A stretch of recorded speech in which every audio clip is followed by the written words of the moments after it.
Hello mga kalab. So, kakagising ko lang nga niyan. Di ko na malayan is maga 12 na pala kaya di ko alam kung anong ginagawa ko dyan. So, antok na antok pa nga ako dahil nag-review nga ako para sa upcoming exam namin. So,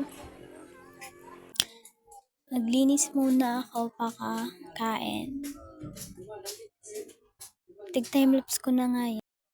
So, nagpunta na nga ako ng school, di ko na na-videohan kasi dali-dali na ako, baka malita ako. Wala pa naman palang teacher, kaya yun ang ginawa namin.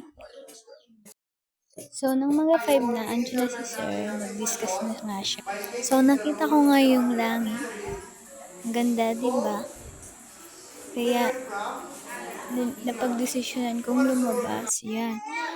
Video nga ako, diba? Ang ganda. Parang nakaka-relief ng stress. Kasi sobrang stress ko na nga sa school.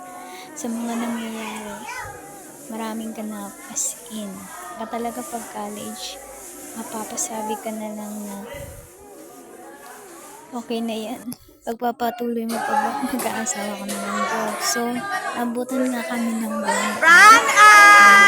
Habang nagdi-discuss si sir. Kaya, yan yung mga nangyari. Nag-video na nga lang ako. Para kami mga swang dyan. So, kahit naman brown out, tuloy pa rin. Walang paawat, diba? So, mag-7 na nga ng time na para umuwi. At mag-aano pa kami, mag-a-attendance muna kami kay sir bago kami umuwi dyan. Ako, todo chika dyan. So, lalabas na nga ako, pumunta na ako, uuwi na ako, sinundo na ako ng aking kuya. Mga 7.